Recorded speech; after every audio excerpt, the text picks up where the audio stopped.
What's going on, y'all? This is Dana Polk Jr. Master Executive 8, and this is part 4, a continuation of the series on how to quit porn. So these are the action steps. The first thing you want to do is do away with all your porn. I don't know how much physical porn is out there, but if you have any of it, any DVDs, any books, any magazines, any posters, anything that pretty much could trigger you, get rid of it. You need to start with a clean slate. You don't need anything that you can grab onto easily. If you have anything in your computer, just you can start simply by just getting rid of anything in your history, anything in your browser. You could even just clear your whole thing, if that helps. So the next action step is something I talked about in the 5 tips before I started this. It's that porn is a habit, and the habit loop can be hacked. So just to familiarize you guys with what a habit loop is, there are 3 parts of a habit after the trigger. So after you're triggered, or you have a cue, so the habit loop consists of a cue, a routine, and a reward. So what you want to do is you want to replace the routine in the habit loop so that you can get the same reward. So for example, if your cue is basically when you just sit down at your computer and you're by yourself and you're all alone, you have a journal by your computer. So when you sit down in your cue, you write in your journal. That's just an example. So every time you do this, what you do is you strengthen the new routine, and it's going to replace the old routine and make the connection of the old routine weaker. Alright, so the reward your brain is looking for is dopamine. So you can still satisfy the craving or get the reward while building a new, stronger connection. Right, so here's some examples. I'm going to give you some examples of activities you can do to replace the routine. And what I would suggest is pick a routine that has a high level of intensity or dopamine release, because you want to, especially if the urge is strong, you want to pick something that's going to give you that same reward. And another note with these things, I would say choose the most productive thing, because what you're doing is essentially creating a new habit. And if you create a new habit that is not necessarily the best thing for you, you'll end up having to do this whole process again with the new, not so good habit that you created. Like, yes, it may be the lesser of evils, which is, in this case, I would say better than nothing. But if we could just choose a habit that's healthy, you'll basically create a better habit, something that you don't have to break away from. So the first one and the best one I would say is actually the second one is the best one, but the first one is eating a snack that's high in carbs. So there's evidence that links dopamine release in the midbrain to the pathophysiology of psychosis, or the addiction and reward. So repeated ingestion of refined carbohydrates may stimulate the same mesolimbic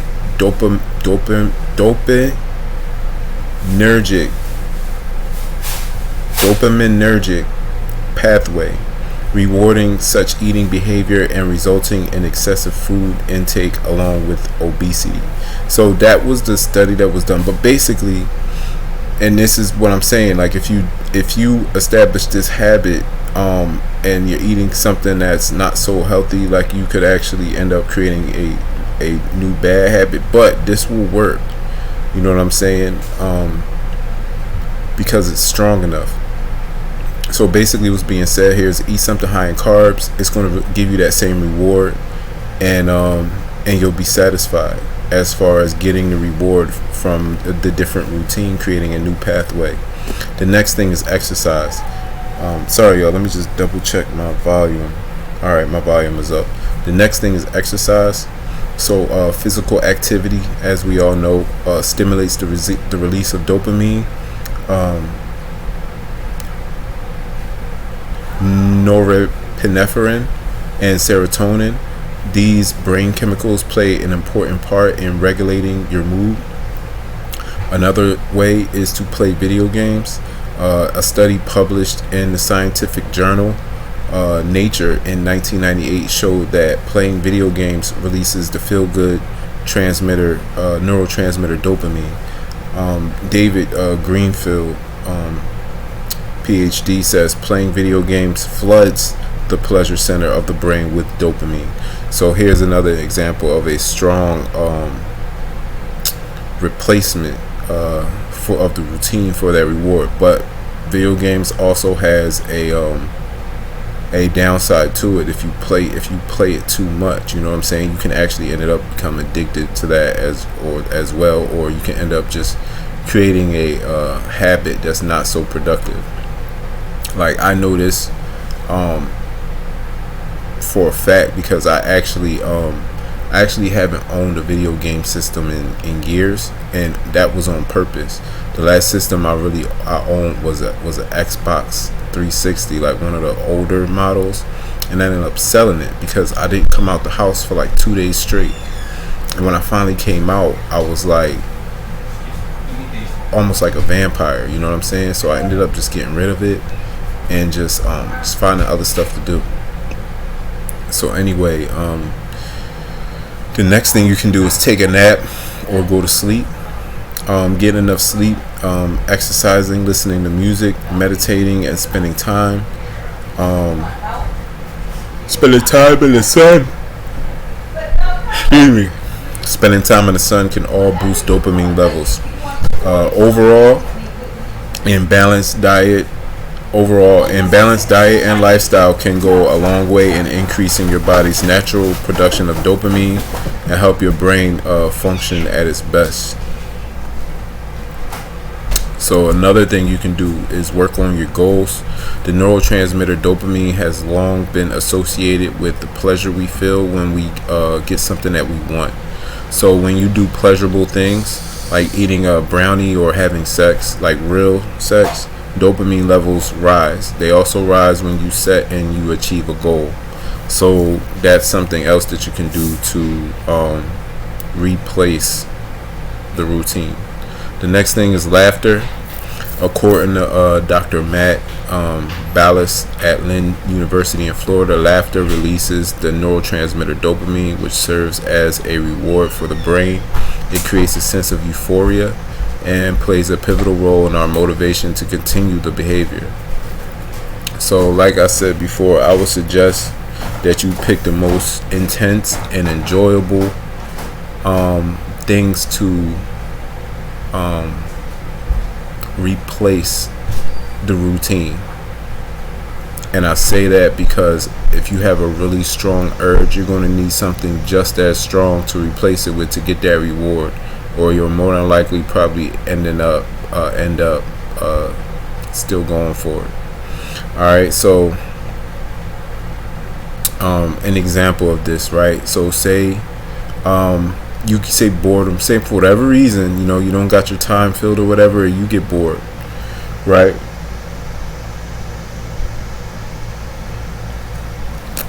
Excuse me. And you find yourself being cued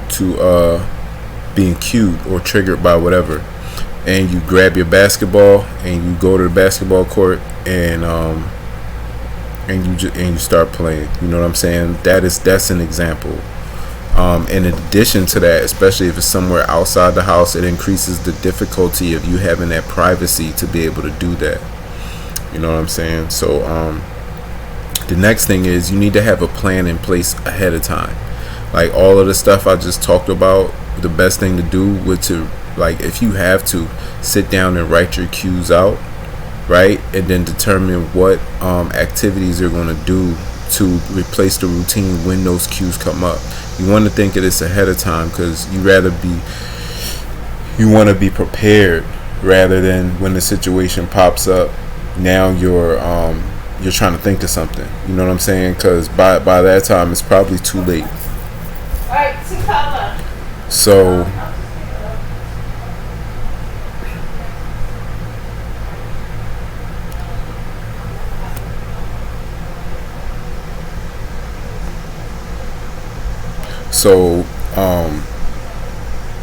or example, say you're feeling down for whatever reason, and you have your bag packed and ready to go to the gym. You know what I'm saying? If you have to, write down your cues, like I said before, and have a plan for them. And you can also plan for things outside of your control. Like, for example, if you somehow come into it for whatever reason. Like, I had that happen one time. I was staying at a hotel, and I guess whoever was working out in the gym last had it on, and I walked in there, and it was literally like pouring on a TV in the gym, and I'm like, yo, you know what I'm saying? So like, that could be a cue. You know what I'm saying? So you can have you want to have a plan in place for that. So that could be something as simple as going in there and changing the channel. You know what I'm saying? Or just, if it's that, deep, just don't even go in there at all, and just avoid that whole situation. And it's like, say it's something on your computer, you could just shut your computer down, or shut your browser out. Whatever you gotta do, man. Like, when it comes to, why are you so loud? When it comes to changing habits, you want to do something that's you got to do what you got to do. You know what I'm saying? So like, it may seem drastic to somebody else, but when you're trying to really change a habit, you're going to do what you got to do to do that. All right. So the next thing, because you got to realize, like, your brain has been rewired with this new activity.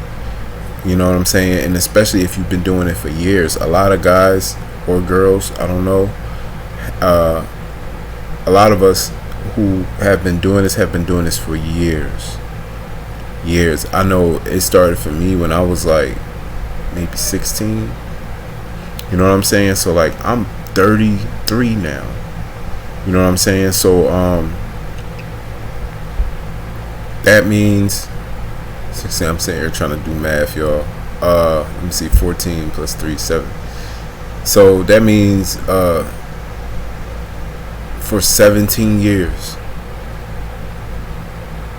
on and off, of course, I've been doing it. Now this is why now I'm making the system for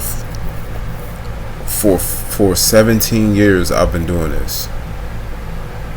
You know what I'm saying? So this is not something that's just going to go away. I mean, unless you take drastic measures. You know what I'm saying? But remember, we're not blowing this thing up like like more than what it has to be. We're just going to simply, like I said, treat it like a bag of chips and just not eat it. You know what I'm saying? Avoid that whole chip aisle. But I'm just saying, like, don't feel bad about like maybe being uncomfortable. You know what I'm saying? Doing something.